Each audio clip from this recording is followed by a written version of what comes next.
Howdy, everyone. This is Jeff Megow with tenantimprovement.com again. Welcome to the Lease and Build podcast. Tenantimprovement.com is a platform for all things related to tenant improvement, capital improvement projects. So if you're a business owner, a business manager, if you're a leasing broker or property manager, and you're about to venture into a new construction project related to some type of tenant improvement or capital improvement need, this podcast aims to be a resource for you. My name is Jeff Megow, and I also own a commercial floor covering dealer here in Houston, Texas. We've been in business for about 20 years, do just about anything you can walk on.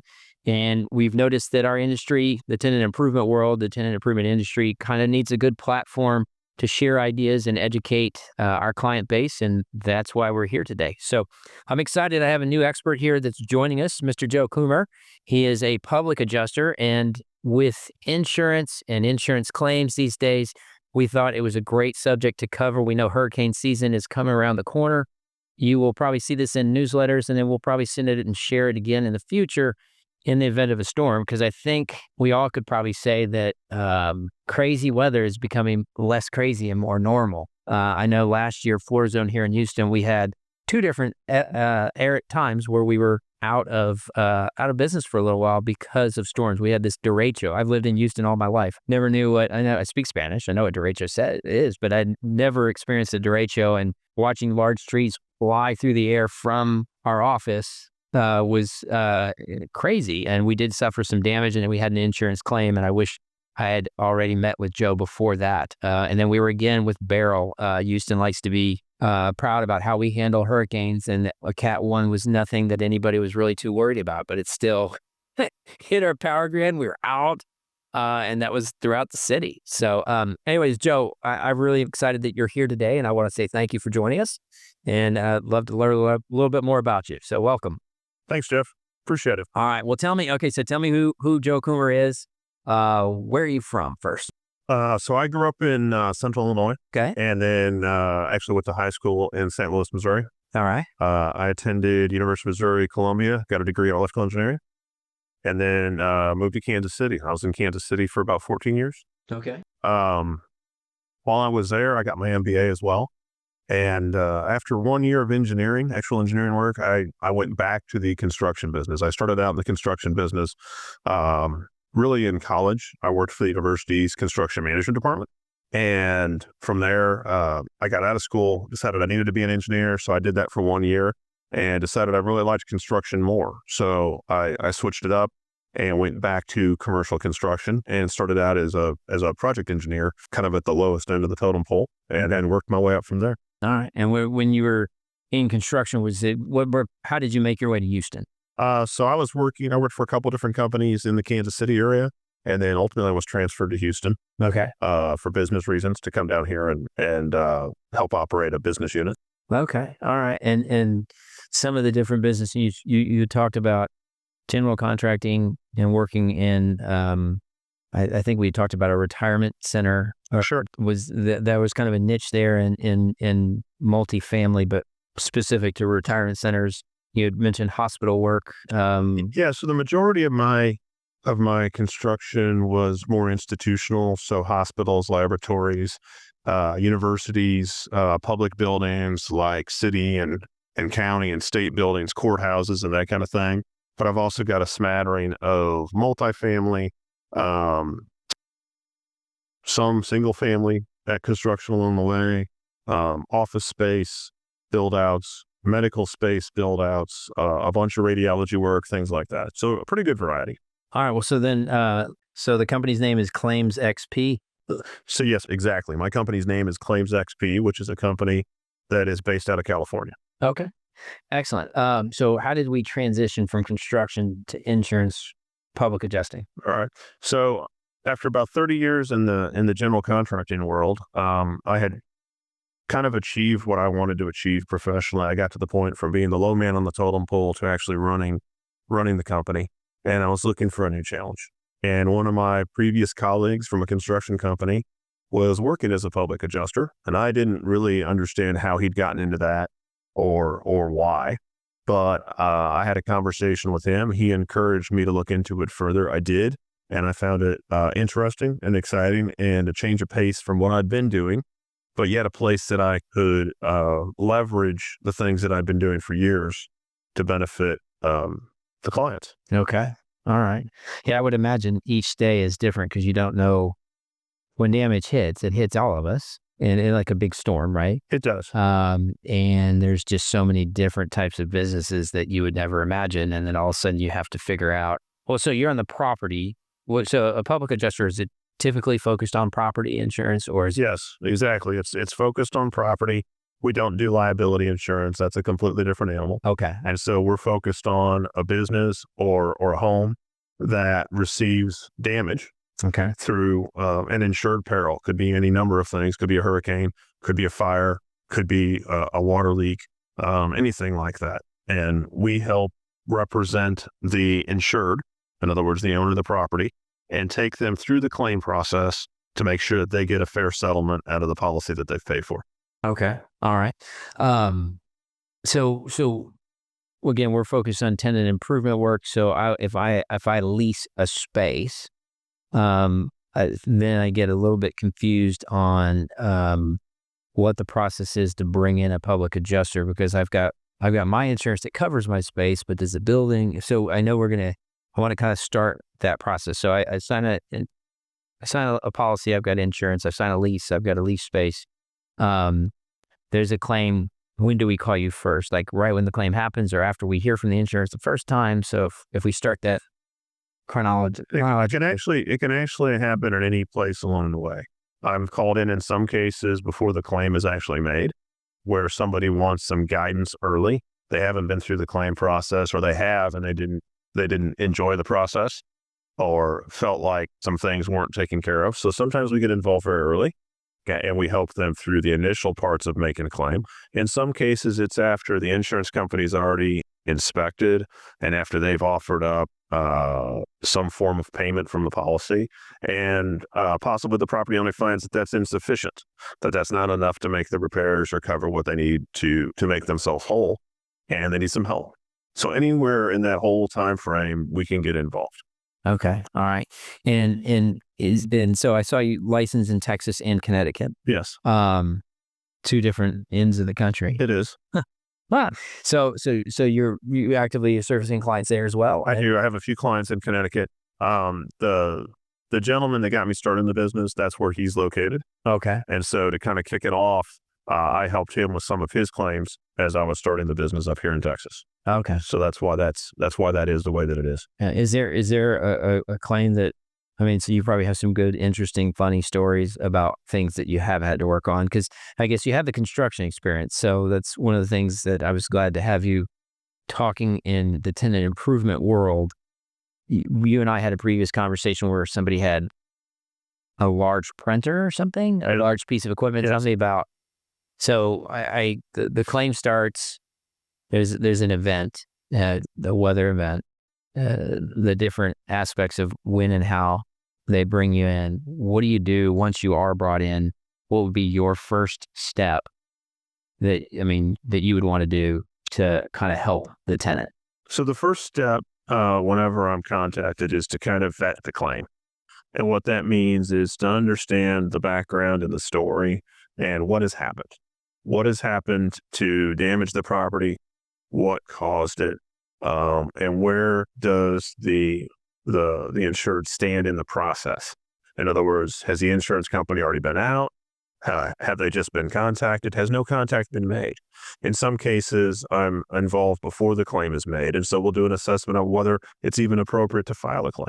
In some cases, you shouldn't file a claim because your damage might be so slight that it's not going to reach your deductible. So you would file a claim and then not actually receive anything for it. That's not ideal usually for most clients. And so we vet that claim. We understand the story. We go out and we investigate what's happened to the property. That means doing an independent inspection, taking a lot of photos, taking video, using different software to 3D scan the property and things of that nature, and ascertain exactly what's happened. In some cases, there's a little bit of a CSI element to it, where we have to determine, hey, there's water damage here. Where did that come from? What caused it? And then is that something that's going to be covered by the insurance, or is it something that we expect pushback or a denial? And we need to understand all those things as we start to evaluate claim. Yeah. So assessing the claim, we talked about getting involved in assessing the claim, but you just brought up something that kind of like our insurance companies will work and promote themselves to be, standing firmly by us, to support us, to help us in our times of need, because we are a stakeholder to them. But they have the underwriting stakeholder who they also have to be accountable for. So they're kind of in this conflicting position. And so when people do bring you in and you start assessing the damage, you talked a little bit about interpreting the policy. Are we going to get flack from our insurance company because we're introducing you? Is it going to be adversarial, or is it going to be more? It's generally not adversarial. Okay. In some cases, the insurance company would prefer not to have us involved because they would, in some cases, like to settle the claim with as little expenditure of money as possible. And when we come in, they know that we're going to investigate the claim thoroughly and make sure that the client receives what they're supposed to receive. And so there are some people that will sometimes push back. But again, the insurance company has their adjusters, right? The insurance company has their adjuster that's an employee, or in some cases, they have an independent adjuster that they've hired on a contract basis. And they're out there investigating the claim, and they work for the insurance company. Public adjusters are different. We work for the insured. So if your insurance company has an adjuster, shouldn't you also have an adjuster that knows the claim process and the claim business, just like your insurance company's adjuster does? That way, you're getting an honest, fair, and forthright analysis of your claim and an estimate for all of your damage. Whereas in some cases, what you get from the insurance company may be incomplete. It's funny. I quick side story. I called a jury duty many different times. Only once did I get in the selection pool, where we were down to the last 12, and I think they were going to take 6 or something. And they asked the defendant had chosen not to have an attorney represent them, and the plaintiff did. And the judge asked, starting with the defendant who did not have an attorney, do you think this is going to be a fair trial? You think that she's okay? And I'm like, yes. I mean, law is supposed to be fair. And then they were like, well, do you think it's going to be fair for the plaintiff who has the attorney there? I was like, well, with the attorney, there's an advantage. There's a huge advantage. Absolutely. And the judge called me out on it because I raised my hand to answer yes on both. He goes, you're not supposed to answer yes on both. I'm like, yeah, but they got the expert. Like, I'm assuming, Judge, you're going to be fair. But they got the expert, and they're like, okay, good, you can go home. So I was like, all right, I just answered honestly. But yeah, I totally get, like, that makes a great point that not having someone who truly is without conflict representing us or representing, the tenant, I can see where public adjusters would be absolutely the right thing. So reviewing the policies and stuff, commercial lease agreements, sometimes things can get a little hazy on. So you've got the building landlord, you've got the tenant, and you've got all kinds of mess on it. Who's responsible for what? And so reviewing the lease and the insurance policy, how do we make sense? What should we? Well, so the starting point for a tenant landlord relationship is always going to be the lease. And so you need to review the lease. You need to provide the lease to your insurance broker and make sure that they have read the lease and understand it and understand your obligations as a tenant in the event of a loss. All right. And I use the word broker intentionally. You really want to be using an insurance broker that is independent, that is out there looking after you and trying to represent you, as opposed to a captive insurance agent. Whereas an insurance agent, they're not your agent per se. They're really the agent of the company. And you really want to have somebody out there that is testing the marketplace, that is shopping for the best coverage for you, and is putting the time in to understand your business, what you do, what risks may be unique to your line of work, and then also the requirements of your lease, and what your responsibilities are to make sure that you do get complete coverage and there's not gaps. Okay. So it's interesting the difference between an agent and broker and specific insurance broker, because obviously all of us that are leasing a space should be working with a commercial leasing broker. Right. And we're in a fortunate position right now that we own our facilities, but the broker that I used throughout the days we were leasing and even to purchase this one was excellent at helping us. But I never thought about actually calling my insurance broker and saying, hey, by the way, this is what I'm about to sign. What else? And I would think it would be more specific, like you're saying, where they're going to be looking at from complete risk, where, I mean, a different slice than the commercial broker who's more of transactional for the lease and so forth. Right. So there's different kinds of brokers out there. You got a stock broker that sells securities and stocks. You've got a real estate broker that deals with real estate or leasing. And then you have an insurance broker who deals with insurance policies, liability policies, property policies, and other kinds of policies. And you really want one of those on your side so that you make sure that everything gets analyzed and that you get the right coverage. Right. And that's different than a captive agent who works for one insurance company. They're interested in selling the policies for that insurance company, and that may not be the best fit for you and your business. Okay.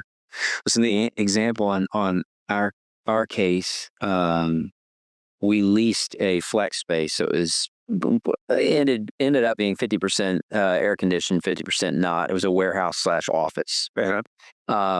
And signing the lease, we learned that in a flex space, you kind of inherit the HVAC systems that are there. You're not going to spend, well, maybe depending on the business, but we weren't going to spend a bunch of money on brand new air conditioning systems because we didn't really have the need.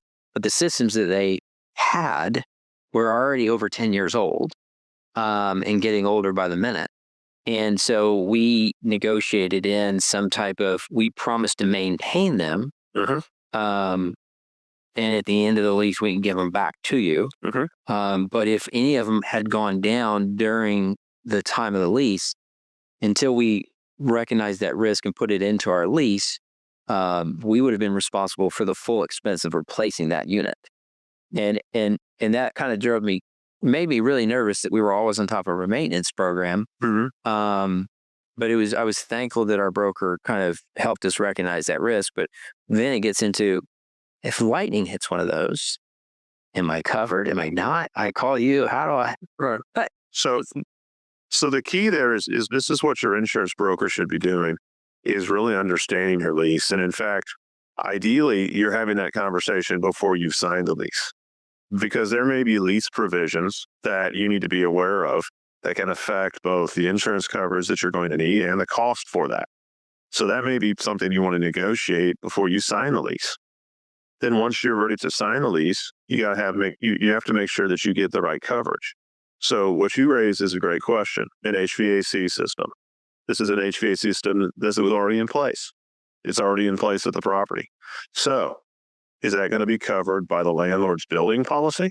Is that going to be covered by your tenant policy? Or is there going to be a gap, some kind of gray area, right? So this is talking about an HVAC system that you're not paying to put in, okay? There can be other improvements that you are going to pay to make. You're going to pay to build out, say, an office space or a showroom, all right? And you're going to invest your money in that. In some cases, policies will be very specific that those would be covered, but there might be a gray area on other elements. Perhaps there's part of the building that already has an existing office build out that you're just going to use. All right. Part of it may be your HVAC system that's there. Is that the main building or is it TI? And if, let's say, a catastrophic fire destroys the building and has to be rebuilt, or just your space, who's going to pay for the tenant improvements that you built? Should be your policy. Who's going to pay for repairs to the building? Generally, that's the landlord's policy.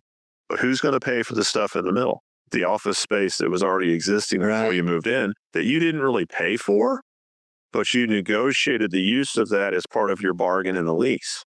You're going to want to make sure that all these little I's are dotted and T's are crossed to make sure that you have coverage that's going to put you back in business at the end of the claim process. That's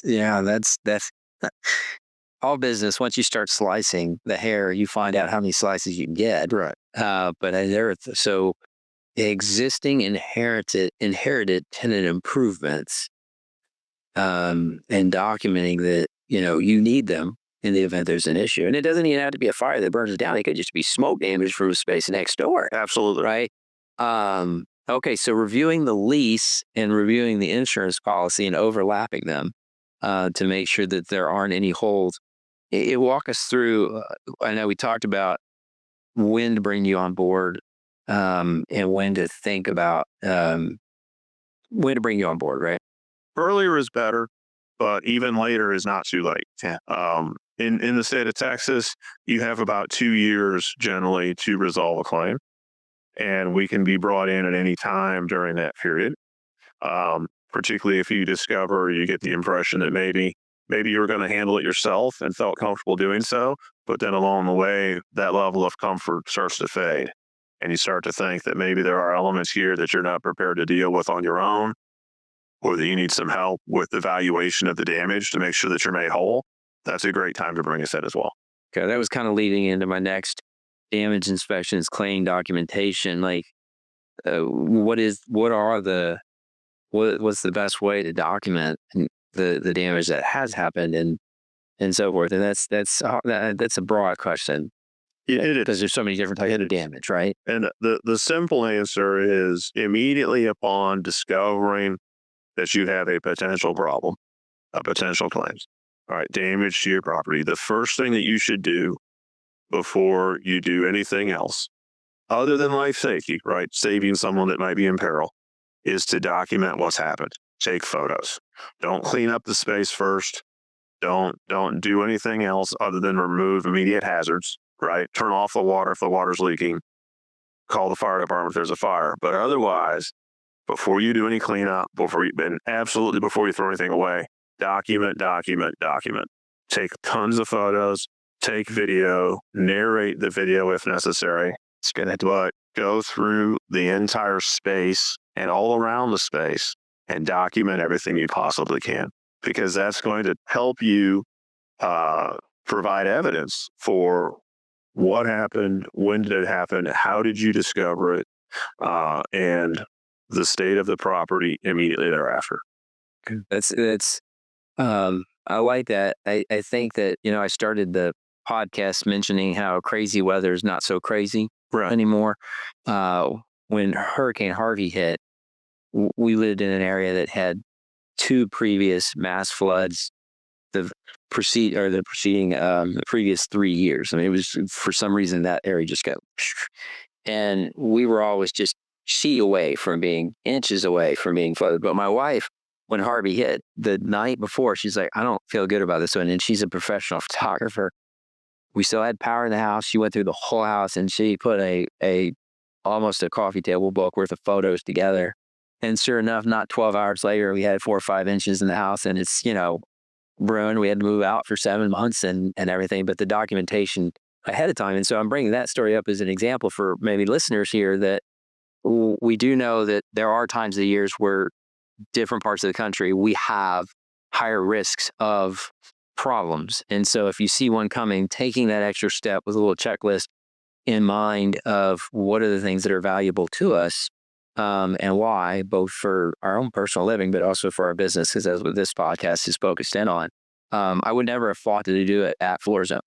But I think that's, checklist 101, beginning of hurricane season, document that all that. Should we potentially engage a public adjuster even before the beginning of hurricane season, or we should just wait until? I think I would wait till I had a reason for a claim.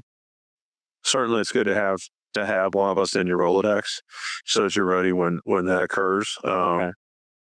I do think it's better to, when you have a choice, it's rarely too late, but it's always better to do it early. And there's several reasons for that. You mentioned a flood, and that's one of the things that we sometimes see is that our clients don't always know the right terminology, and people use a layperson's terminology in some cases. And so, for example, a sprinkler line in the building breaks, and it causes a deluge of water into the space, and they'll use the word flood. Well, it is a flood by any conventional definition, but it's not a flood in the terms of how insurance defines flood. Flood from an insurance standpoint is water rising from outside that then inundates the space, as opposed to a sprinkler line that broke. Well, I saw somewhere like sometimes floods can be excluded in tenant policies. Which flood are they referring to in that case? Are they So what they're referring to lose your water from the sprinkler, or are they talking about the outside act of God? They're generally talking about the outside act of God. Flood insurance is almost always a separate policy or a special endorsement in order to have coverage for a rising water type of flood. The type of flood that you might experience in a hurricane when you live in a low-lying area or things like that, or from a heavy storm, where the water comes up and then fills your property with water. That is a flood. And many of those flood policies are backed by the federal government ultimately with the National Flood Insurance Program. It's a special add-on to many policies. Your default homeowners insurance, for example, does not cover flood. Yeah. So going back to the Harvey days, I drove through high water to get to the office after everything had calmed down in the neighborhood, and we knew we had taken all water at the house. But I pulled into the parking lot, and we were up high enough that we did not flood, and it was fun. This is a side note, but drove around the back, and there was 5 guys walking shoulder to shoulder down this back alleyway, and they had shotguns. And I was like going, oh my gosh. It was the Cajun Navy. So this is a shout out to all our friends from Louisiana from a decade ago that came to save us in Hardy, but they were using the back alleyway as our parking lot as like a meetup point as they were going and saving people. Yeah. So I just remember that. And I got out and talked to them, and they were great. And it was such a service for them to come and help out Houston. Absolutely. So tell me, all right, so filing the claim, negotiating the claim, or either some tips or tricks, or when does the tenant know they're in over their head? Not to use a flood analogy or pun, but negotiating the claim. Again, sooner is better. But let me run through kind of the life cycle of a claim generally. What happens is you have something occur to your property. You notice a problem. And hopefully you take a bunch of photos to document it. But then your next step is to generally call your insurance company and file a claim. You can file a claim online. You can file it over the phone. You can do any of those things. If you feel so inclined, you could contact me or a public adjuster to get involved at that point. Obviously, earlier is a little better. But again, later is not too late. So once contacted, your insurance company has a certain amount of time to respond and do an investigation. They will generally send out either one of their own adjusters or an independent adjuster who also works for them to come out and take a look at your property. They'll do their inspection. They'll take a bunch of photos, and they will provide an estimate, and they'll provide a coverage decision. All right. That coverage decision is very important. One of the first things on an insurance claim that we want to do is establish that claim is a covered claim. In other words, that the insurance company is actually going to pay something out of the policy to cover you. An example where they would not do that would be a flood, with rising water where you don't have flood insurance. They're going to deny that claim. Why? Because you don't have flood insurance. You do not have coverage. The first thing we're always trying to do is make sure that we have coverage, all right? Once we've established that we have coverage, then the question becomes, okay, what benefits does our insurance policy provide to us in terms of our physical property, our building coverage? What does it cover us in terms of our contents, right, or personal property or business personal property? Okay, that's the stuff inside the business. So tables, chairs, televisions, etc. As a quick example, you may have loss of use coverage. Okay, loss of use coverage or loss of income coverage is very important for a business, because if you're displaced from your place of business, how are you going to continue to survive, make payroll, and do all these other things and keep going as a business while your space is being repaired? All right, so it's another type of coverage that you can have. If it's homeowners, you might have loss of use where they'll put you up in a hotel or an apartment for a period of time. Okay. And it helps you go on with your daily life and business while the claim is taking place. Yeah. There's a Houston institution restaurant that's been in Houston here, Cleburne Cafeteria, probably 75, 80 years now. And they had a fire back in 17. And what I was impressed that most of the staff was around during the construction phase, which lasted 12 to 18 months or something. And I learned later on that the owners had actually had the business interruption or whatever. They covered their employees in the event of a catastrophe, which they suffered. They covered their employees.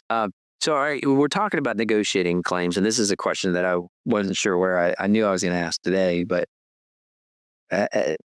as a tenant and working with insurance, as a homeowner, but working with insurance, you're always afraid you file a claim, the next chance they get, they're gonna slap you around and raise your premiums and be difficult to deal with. And so you're coming to help us maximize our being made whole again. Right. Not to get us ahead, but maximize this, make sure you get treated fairly and obtain all the benefits under your policy that you're entitled to. Okay. And so should we worry about cancellation? Should we worry about,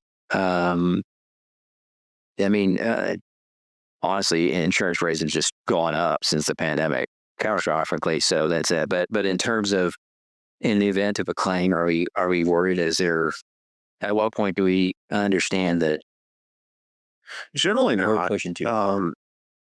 Once you have a claim, you have a claim. The amount of the claim does not affect your insurance in the same way that the number of claims that you have does. So if you were an individual or a business that had a series of claims that, man, every year there's another claim. Okay. That is going to do bad things for your insurance rates. Okay. It may even result in denials in some cases. But having a claim, an individual claim, right, sometimes even two claims, is not going to cause the level of concern that people sometimes fear it is. If you have a claim and you analyze that claim briefly and decide that the claim is going to be worth more to you than at least your deductible, and that it's worth making that claim, then you should make the claim. And then you should work, I recommend a public adjuster to make sure that since you've made that claim, you actually obtain everything that you're due from that claim. But you also, should use a certain amount of care that you don't make frivolous claims. It's like a fender bender. You don't want to have a fender bender and make a claim that ends up being worth $175 for a scratch paint. That's not going to benefit you. You're not going to get anything, and it's another claim on your record. One of the things that I often tell people, there's a couple things on your personal insurance, on your homeowner's insurance, or your car insurance that you don't want to do from an insurance standpoint. You generally do not want to have roadside assistance because if you use it, it's a claim. Oh, wow. Okay. You also, when you see the guys on the side of the road at the grocery store that are doing window repairs for chips, yep, and they say, we'll charge it to your insurance, you'll pay nothing. You don't want to do that. You want to get it fixed, but just pay cash. Because if that guy turns it into your insurance, that's a claim. So next time you go to renew your insurance, you could find, wow, you got towed once and you had a chip fixed. You have two claims on your car insurance. And lo and behold, there might be an increase. Well, okay, so it's more the claim count. There's more the claim count than the size of the claim. And I guess that would make sense because you're basically indicating that you're a higher risk. Not that you had one risk that was bad. It's just that in general, it's like, that's right. Somebody gets a lot of parking tickets, they're going to have. So you think about it, people purchase insurance for a reason, and it's generally considered, in some places illegal, in other cases just truly bad form for an insurance company to jack your rates up because you've had a claim. That's what it exists for. That's why it's there. And periodically, people are going to have claims, and that's okay. All right, a couple of random questions as we're kind of closing on the last part of this. as a commercial flooring dealer, I'm an industry expert. I can give you that. I can go in and I can tell you about anything that's going on with the floor by just looking at it, and I know a lot more than most people, right? And most people within my industry. But I don't have a certification where I can write a letter that is going to be appreciated by, an insurance company. So I'm assuming that's where the public adjuster comes in, because your ability to understand damage, the implication of it, and the whole thing. For me, they're going to look, I'm just trying to make another sale, kind of thing. And so what rule of thumb, when people are preparing to get backup documentation so they can negotiate the claim and stuff, getting their friend who has a flooring business to write up a letter doesn't really do much, or does it? It can in some cases. It's usually going to be better from a manufacturer that's actually an authority on that particular flooring than it will be from a contractor. That carries more weight. Or an industry association expert, if we wanted to go to an expert, that would carry more weight. But you raise a great point, and that is most business owners, property owners, homeowners don't realize all of the things that they should be covered for when they have a claim. They're not in the business, and that's very understandable, but they don't understand the extent of the damage that the insurance company should be compensating them for. And that's one of the things that I find most clients are surprised about, is when I come in and we really analyze it, how much more they were actually entitled to than what they might have received. On average, from the claims I've handled, I'm a little over 5 times what the insurance company originally offered is what we ultimately collect. On average, some are bigger, some are smaller. Obviously, a straightforward roof isn't going to be 5 times. But on the larger, more complicated claims, I would absolutely encourage the use of a public adjuster, because there are many, many elements that your typical layperson, even me with 30 years in construction before I got into this business, there are things that I would never have thought of that should be paid for, should be covered. And when things are done and repaired the right way. Okay. One of the things I came across while researching it and planning our conversation was sometimes in the lease agreements that we sign, there can be an exclusion or you're prohibited from suing the landlord or pursuing a claim against the landlord. Subrogating. Is that what the I'll take a look and see, but you know better than me. But first of all, how common is that? Where and let me see where it says some leases require an endorsement, which prevents your insurer from suing your landlord. So, do we need to be watching out for that clause? Yeah, that's one of the reasons why you should have your insurance agent review the lease prior to signing, if you have that ability. Okay. Or if you have a lease, you should make sure that your broker has that, so that they can make sure your coverage is handled appropriately. What a waiver of subrogation does is, let me start off with what subrogation is. Subrogation is the insurance company stepping into your shoes to sue whoever caused the incident to start with. So let's say an electrician does something negligently and your business catches on fire. Okay? You've got insurance to make you whole, but the insurance company, unless waived, has the right of subrogation to go back after that electrician who did something negligently. Okay? The waiver of subrogation eliminates that right. And frequently that's desirable in a lease by the landlord. It can also be desired mutually by you. All right. So they can't come back or their insurance can't come back and sue you for similar reasons. In case, and what you should do in that situation, if you encounter that, is you should go and talk to an attorney. Okay. That's the right person.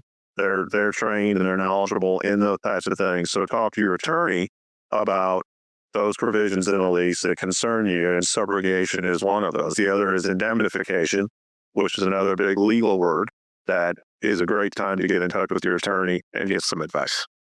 So you flipped it. I like And I never even thought about that. Like, that clause could go potentially both ways, where I'm being protected from an error that I might cause. Like, Yes. so you turned it. That was interesting. Okay, so here's the snare.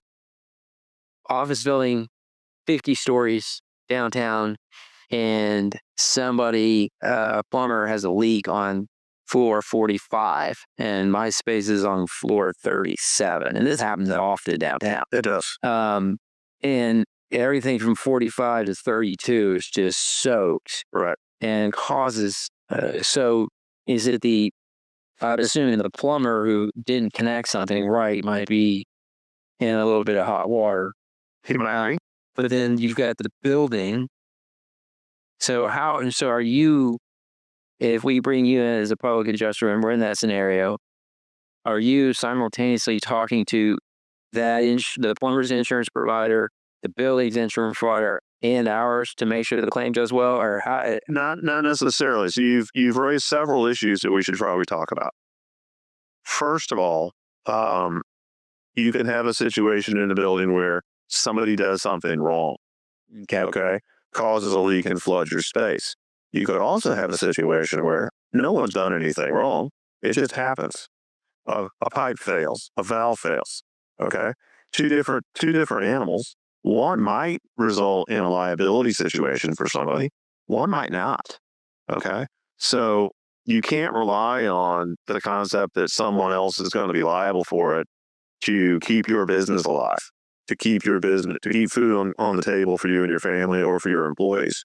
You need to have that insurance, because your insurance, if properly set up, will cover you, whether it is or it is not someone's fault. And then they may have the right to go after whoever it was at fault and pursue them.